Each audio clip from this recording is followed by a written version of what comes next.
C'est bon?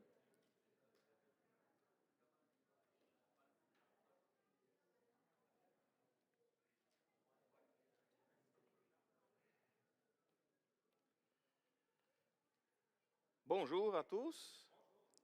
Ça va bien? Oui? Je voulais d'abord m'excuser parce que je ne suis pas capable de prêcher en 8 minutes. On est en retard et on va dépasser un peu l'heure. OK? C'est pas grave. Mais je sais que parfois il y a des gens qui prennent l'autobus. Ils disent, écoute, Eduardo, on a besoin de se dépêcher vite après le service. Ça va être plus compliqué pour ces gens-là. Alors, ça arrive. Mais on a commencé un peu en retard. David devrait expliquer la question des enveloppes. Puis Alejandro, il avait des choses importantes à partager avec nous. Alors, ça a apporté, on dit que c'est une chaîne de choses que ça, jusqu'au moment que j'ai besoin d'arrêter de parler d'autres choses et commencer à prêcher, parce qu'on est déjà en retard. Ce n'est pas nécessaire d'expliquer davantage. Mais d'abord, ce matin, on va parler de l'amour en action. Et pourquoi on parle d'amour en action? Il est toujours question de penser que lorsqu'on regarde la parole de Dieu, il est toujours question d'amour. Parce que parfois, les gens pensent que le chrétien, il est question de règlements, il est question de savoir de quoi il est interdit de faire telle chose. Il est question parfois, parce que ça c'est arrivé dans l'histoire de l'Église d'une façon générale, d'être comme des juges qui pointaient le doigt vers tout le monde pour dire « tu ne peux pas faire cela, tu dois faire telle chose, etc. » Alors parfois, les gens regardent les chrétiens, regardent l'Église de Jésus et pensent beaucoup de choses, mais ne pensent pas du tout en amour. Mais si on regarde la parole de Dieu, si on regarde par exemple que ça commence depuis le début par l'amour de Dieu, la parole de Dieu nous dit car Dieu a tant aimé le monde qu'il a donné son Fils unique, afin que quiconque croit en lui ne périsse point, mais qu'il ait la vie éternelle. Alors ça commence tout d'abord avec l'amour de Dieu pour nous, l'amour de Dieu pour l'être humain.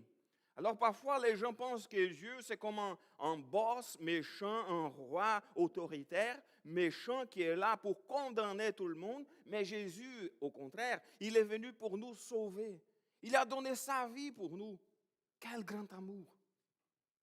Si on regarde aussi la parole de Dieu avant d'entrer dans le texte des Romains, on voit par exemple que Jésus, lorsque quelqu'un lui a posé la question, mais Jésus, écoute, quel est le commandement le plus grand? C'est en Matthieu chapitre 22.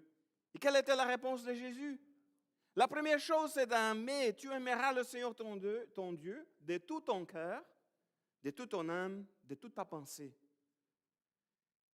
C'est-à-dire aimer tellement le Seigneur dans tous les domaines de notre vie.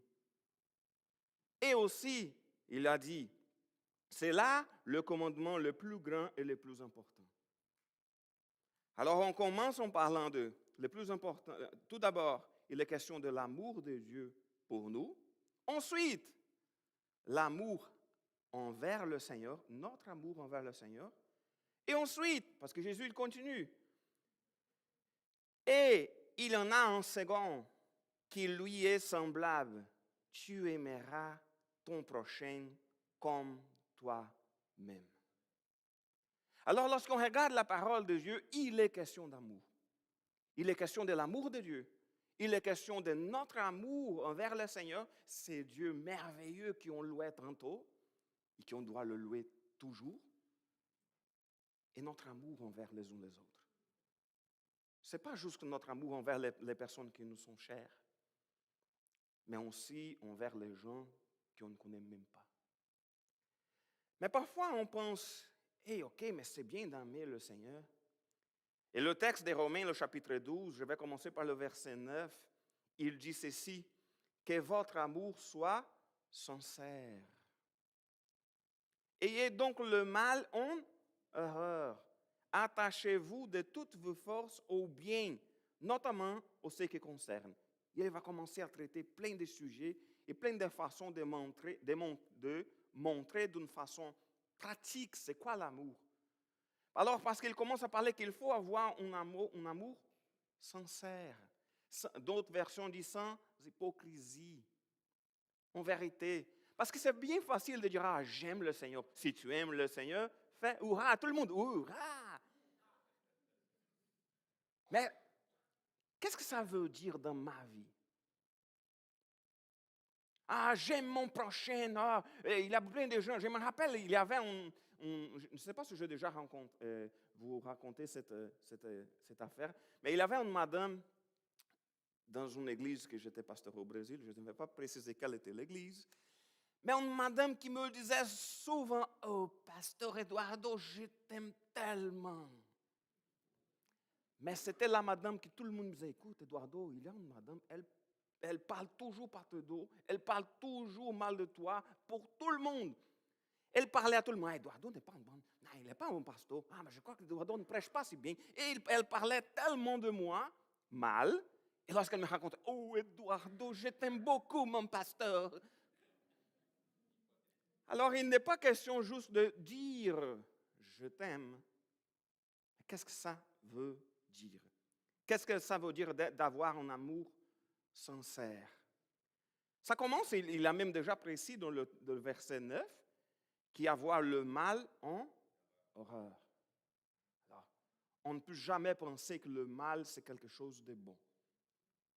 Parce que parfois, on a pas mal de désir, parfois, notre chair, notre être humain, notre côté humain, de voir quelque chose de mal qui se passe avec des gens qu'on n'aime pas, et on pense, hey, voilà, c'est Dieu qui a mis la main sur cette personne-là pour la juger parce qu'elle méritait le mal.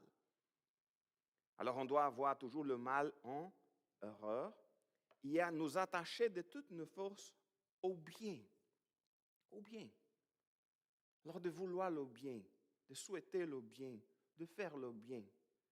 Et il va alors préciser quelques éléments dans lesquels nous devrions avoir démontré cet amour sincère. Il commence d'abord à parler de quelques éléments concernant la relation avec notre prochain. Parce que, comme je disais tantôt, l'amour, il y a plein de façons de parler de l'amour. On n'a pas besoin de comprendre ici, d'expliquer la question de l'amour du Seigneur envers nous, parce que ça nous concerne dans notre vie de tous les jours, mais pas notre attitude. Mais il est question tout d'abord de notre relation avec le prochain. Il commence au verset, il va mentionner, alors en ce qui concerne, le verset 10, il est écrit, l'amour fraternel, soyez pleins d'affection les uns pour les autres. L'estime mutuelle, soyez le premier à la manifester. Alors, il est question tout d'abord de la manifestation de l'affection, de la manifestation de l'estime envers les autres. Oui, il est question ici de parler un peu d'amour, de parler qu'on aime notre prochain, que je suis là pour t'aider. Alors, il est question de démontrer, soit par la parole, soit par des actions, qu'on aime notre prochain. L'estime mutuelle, il dit que nous soyons les premiers à la manifester. Parfois, on est parfois un peu froide. Froid, on dire non, je ne vais pas démontrer trop d'amour, qu'est-ce que les gens vont penser, etc. La parole de Dieu nous dit d'être le premier à manifester l'estime mutuelle et l'amour fraternel. Il parle d'être plein d'affection les uns pour les autres. C'est de voir vraiment le bien, d'avoir plein d'affection les uns pour les autres. Ensuite, au verset 13, je vais répéter toujours la fin du verset 9 pour avoir toute l'idée de la phrase. En ce qui concerne les besoins de ceux qui font partie du peuple saint, soyez-en solidaires, toujours prêts à pratiquer l'hospitalité. Alors, il est question d'être solidaire, il est question aussi de l'hospitalité. Ça, il y a des gens qui ont plus de qualités dans ces domaines-là, qui sont plus facilement touchés par la souffrance des autres. Il y a plus de gens qui sont plus ouverts à recevoir des gens, à accueillir les gens, à avoir de l'hospitalité. Et lorsqu'on parle de l'hospitalité, oui, on parle aussi de l'hospitalité chez nous, mais il est question aussi de l'hospitalité, par exemple, à l'église. Comment on va réagir lorsqu'une personne qu'on ne connaît pas arrive à l'église? Ah, c'est qui ces gens-là? Je ne connais pas, je ne vais pas en parler. Ou on va essayer, écoute, nous sommes en église. Mais il y a une personne qui est arrivée ici ce matin, je ne sais pas c'est qui, je vais lui parler. Parfois, on commet, je me rappelle, lorsque l'église, mon église au Brésil, les derniers, elle a commencé on a vécu un moment de grosse croissance. Qu'est-ce que c'est arrivé? Parfois, ça faisait une personne qui était là, ça faisait 2, 3, 4 mois. Et une personne lui disait, ah, c'est la première fois que tu arrives ici à l'église. Non, ça fait 4 mois. Ça arrivait, c'est pas grave.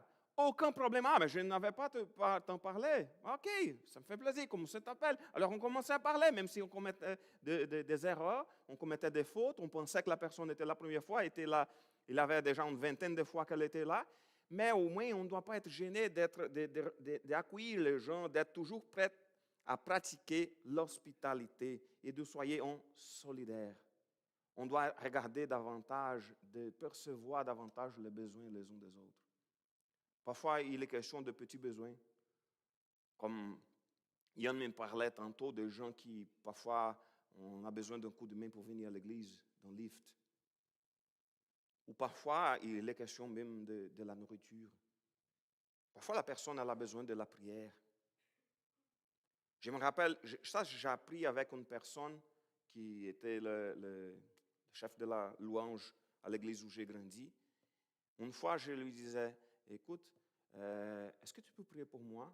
Il m'a dit, 1 minute. Il est venu, je vais prier maintenant. Je lui ai dit, écoute, mais c'était à la fin du service.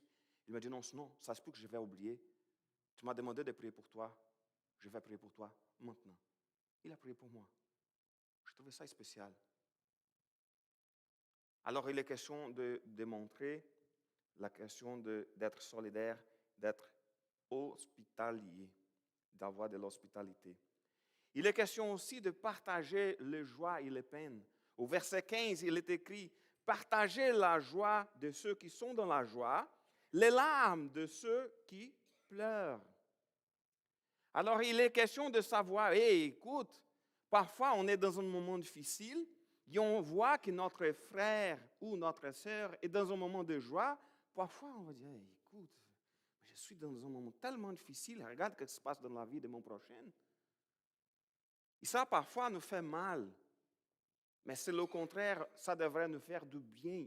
Voilà, j'ai quelques problèmes dans ma vie, mais regarde la vie de mon prochain, ça a l'air, ça va bien maintenant. Ah, je vais me réjouir pour lui. Je vais partager de sa joie pour que ça puisse chauffer un peu mon cœur. Et par contre, c'est la même chose avec les douleurs, les souffrances. Alors, si on voit quelqu'un de l'Église, quelqu'un qui est proche de nous, quelqu'un de notre entourage dans des larmes, approchons-nous, soyons prêts, qu'on puisse partager les larmes de ceux qui pleurent. Ça veut dire beaucoup de compassion. De voir la souffrance de l'autre et de se réjouir avec la joie de notre prochain, pareillement. Et, au verset 16, « Ayez les uns pour les autres une égale considération. Ne visez pas à ce qui est trop haut, mais laissez-vous attirer par ce qui est humble. Ne vous prenez pas pour de sages. » Savez-vous c'est quoi ça? C'est les gens qui pensent qu'ils sont plus sages ou plus importants que les autres. Je ne sais pas si vous avez déjà croisé quelqu'un qui pense qu'il est plus sage ou plus important ou mieux que les autres. Si vous pensez non, Eduardo, je n'ai jamais croisé quelqu'un. Attention, ça se peut que c'est toi, la personne qui le fait. Mais en général, il y a toujours quelqu'un qui se pense plus important, plus sage, mieux que les autres. On doit avoir les uns pour les autres une égale considération. Et ça, ce n'est pas juste question envers nous. Ah non, il est pareil, il est si important pour Dieu comme moi, mais aussi entre les gens. Je ne peux pas avoir plus de considération pour une personne que d'autres. Toutes les personnes qui font partie de notre Église sont pareillement importantes pour Dieu. Et on devrait avoir une égale considération entre nous tous. Je ne suis plus important que personne ici dans cette Église. Parfois, dans quelques cultures, comme ma culture aussi, Je sais que chez beaucoup d'églises brésiliennes, c'est comme ça. Le pasteur, il est presque dans un endroit plus élevé que les autres. C'est comme moi, le révérend, non, non, non, non, c'est le monsieur, le pasteur. Alors, il faut bien respecter, etc. Mais parfois, on oublie que nous sommes tous pareils. Il faut avoir une égale considération et qu'on ne puisse jamais penser que nous sommes plus sages que les autres. Il faut être humble. Il est question aussi de l'amour en action envers le Seigneur. Alors, juste pour vous rappeler, envers le prochain, une façon de mettre l'amour en action, c'est de manifester de l'affection, d'être solidaire et hospitalier, de partager les joies et les peines et d'avoir une égale considération. Mon prochain, il est si important pour Dieu que moi. Alors, envers le Seigneur, il est question de vérifier le verset 11. Je m'excuse avec les gens qui sont dans la diffusion, mais je vais utiliser une version, je ne les avais pas avertis, mais pour ce verset-là, le 11, je vais utiliser la version de Louis II du siècle 21. Seconde 21, parce que ça montre plus précisément l'idée du texte. Mais le verset 11, il est écrit ceci: « Ayez du zèle et non de la paresse. » Alors, il est question d'avoir du zèle envers les choses du Seigneur. D'avoir du zèle envers les choses qu'on fait pour le Seigneur. Ah, si je vais prêcher, je vais le faire avec du zèle. Je vais faire attention. Les choses que je vais faire, c'est pour le Seigneur. Si je vais louer, je vais faire avec du zèle. Ce n'est pas comme si je faisais quelque chose à n'importe qui, c'est pour le Seigneur. Si je suis là, si c'est ce bâtiment-là, on l'utilise pour la gloire de Dieu, OK, je vais avoir du zèle avec le bâtiment parce qu'on l'utilise pour la gloire de Dieu. Il est question d'avoir du zèle et non de la paresse. Ensuite, la deuxième partie du verset, il est écrit « Soyez fervents d'esprit ». Parce que parfois, au fur et à mesure que les années passent, parfois, nous courons toujours le risque de refroidir un peu dans la foi. Je me rappelle, il y avait un chant, on chantait au Brésil, genre, je voulais retourner au premier amour. Au début de tout, le moment où j'ai rencontré le Seigneur, que je voyais, hey, mais quel Seigneur, il est merveilleux. Et parfois, avec le temps, on s'habitue. Disons pour moi, je me rappelle la première fois que j'ai vu la neige, ici, au Québec, c'était ici, au Québec, la première fois que je l'ai vu. Hey, c'est beau. Je conduisais et c'était dangereux parce que je voyais, oh, mais tout est blanc. Et faisons attention, il faut regarder la voie. Mais c'était tellement beau pour moi. Mais maintenant, je vois, ah, mais beau, OK. C'est beau, mais ça donne du travail, OK, mais c'est beau. Alors, mais avec même les belles choses de la vie, on s'habitue avec le temps. Et parfois, c'est normal. Ah, mais le Seigneur, il est tellement bon, il est notre Père, il a donné son Fils unique, Jésus est mort sur la croix pour nous sauver, il est ressuscité, on va avoir la vie éternelle au ciel. Ah, mais je le sais, ça fait une trentaine d'années que je le sais. Soyons fervents d'esprit, qu'on puisse avoir vraiment, être toujours envie d'être en communion avec le Seigneur, de chercher avec soif le Seigneur. Et la troisième partie de ce verset, et servez le Seigneur. Servons le Seigneur. Alors le verset, il est écrit, ayez du zèle et non de la paresse, soyez fervents d'esprit et servez le Seigneur. Parfois, on pense que il y a plein de gens qui font plein de choses déjà à l'église, il n'a plus de place pour moi pour servir. C'est le contraire. On dit souvent qu'il y a en général 20% de l'église qui sont là pour servir et 80% de l'église ne fait rien. Pas du tout. Ça devrait être au minimum le contraire. Tout le monde, OK, mais comment je peux aider? Mais je ne sais pas comment aider, je ne sais pas quoi faire, mais OK. Il faut juste offrir votre aide. Comment je peux aider? Il y a toujours quelque chose à faire à l'église. Il faut servir le Seigneur, qu'il nous puisse avoir envers le Seigneur cet amour, qu'il puisse d'avoir de zèle, être fervent d'esprit, qu'on puisse servir le Seigneur avec joie. Et la dernière partie de cette partie envers le Seigneur, c'est le verset 12. Réjouissez-vous dans l'espérance, c'est toujours du siècle 21, Louis II du siècle 21. Réjouissez-vous dans l'espérance et soyez patients dans la détresse. Persévérez dans la prière. Alors, pour vivre vraiment l'amour envers le Seigneur en action, on doit toujours être dans la joie, dans l'espérance dans le Seigneur. Parce que si on regarde toujours les circonstances, si on regarde les situations difficiles de la vie, ça va être difficile d'avoir de la joie parfois. Mais si on regarde envers le Seigneur, si nous accrochons, nous, à lui, et on va voir quelle joie de l'appartenir, on va voir l'espérance qui nous attend au ciel avec Jésus, et on va être alors patient, même dans la détresse, parce que le Seigneur, il est là avec nous. Alors accrochons-nous à lui malgré les circonstances, et qu'on puisse persévérer alors dans la prière. C'est ça qui va nous aider à vivre cet amour en action. Et pour finir, face à l'opposition, on n'aime pas beaucoup d'avoir, parfois la parole de Dieu utilise pas mal les ennemis. Je souhaite que vous n'aviez pas des ennemis, mais parfois il y a des gens qui nous font du mal. Il y a parfois au travail ou à l'école, à l'université, quelqu'un qui s'oppose toujours à nous. Mais comment on va traiter ces gens-là? Comment on va mettre l'amour en action face à l'opposition? Au verset 14, il est écrit « Demandez à Dieu », on revient à la Bible du Semeur, « Demandez à Dieu de faire du bien à ceux qui vous persécutent. » Oui, demandez du bien pour eux, ne demandez pas du mal.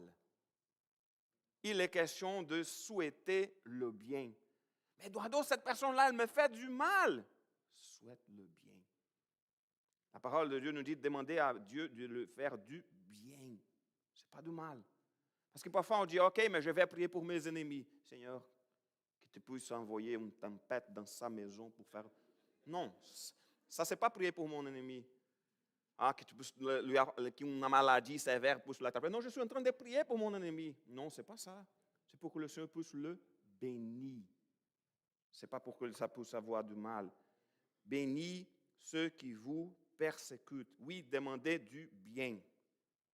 Une deuxième chose, que ne pas répondre pas au mal pour le mal. Au verset 17, la première partie, il est écrit « Ne répondez jamais au mal par le mal ». C'est la réaction la plus simple, la plus facile, c'est de réagir avec le mal. La personne nous fait du mal, comment on va réagir? On va faire du mal. Mais il dit, ne répondez jamais au mal par le mal. Et au verset 19, il précise, mes amis, ne vous vengez pas vous-même, mais laissez agir la colère de Dieu. Car il est écrit, c'est à moi qu'il appartient de faire justice. C'est moi qui rendrai à chacun son dû. On met dans la main de Dieu. On n'est pas le Seigneur, on n'a pas l'autorité pour juger les autres. On n'a pas le droit de juger les autres, ni de dire, OK, je vais le faire du mal parce qu'il le mérite. On ne connaît pas son cœur. Alors on met dans la main de Dieu, il ne répond jamais au mal par le mal, on met dans la main de Dieu, ne vous vengez pas vous-même. Et le verset 18, il est beau. Il est écrit, autant que possible, et dans la mesure où cela dépend de vous, vivez en paix avec tous les hommes. Et c'est bien cette précision parce que parfois, ça ne dépend pas beaucoup de nous. On voulait pas mal vivre en paix avec les gens, mais il y a quelques-uns qui ne veulent pas vivre en paix avec nous. Mais on doit essayer. Alors, la parole de Dieu nous dit autant que possible. Et dans la mesure de cela dépend de vous, vivez en paix. Il y a d'autres textes qui disent qu'on doit faire tous nos efforts pour garder la paix avec tout le monde. Parfois, ça ne dépend pas beaucoup de nous. On essaie. On va essayer, essayer. Vivrons en paix avec tout. Ça, c'est l'amour, même au moment de l'opposition. Et, pour finir, faisons le bien. C'est bizarre parce que il commence par souhaitons le bien, demander à Dieu le bien, et ça se termine pour faire le bien. Il n'est pas juste question de souhaiter, OK, je vais prier, Seigneur, bénis mon ennemi, celui qui me fait du mal. mais aussi de lui faire du bien. La parole de Dieu nous a dit, le verset 17 qu'on venait de mentionner au début, le 17, ne répondez jamais au mal pour le mal. Cherchez au contraire à faire ce qui est bien devant tous les hommes. Alors on doit faire le bien à monsieur, madame, tout le monde. Ce n'est pas jusqu'à nos amis. Ce n'est pas jusqu'à la personne qui sont les plus chères. Mais voici votre part. Si ton ennemi a faim, donne-lui à manger. S'il a soif, donne-lui à boire. Par là, ce sera comme si tu lui mettais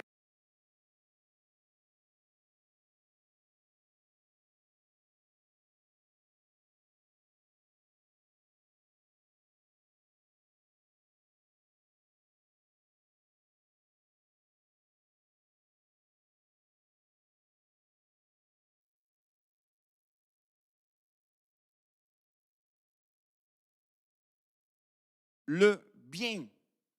On va faire le bien. Là, notre réponse, ça va être toujours le bien. S'il a faim, on lui donne à manger. S'il a soif, on lui donne à boire. Ne te laisse pas vaincre par le mal, au contraire, sois vainqueur du mal par le bien. Mes amis, ça c'est tellement difficile de mettre en pratique.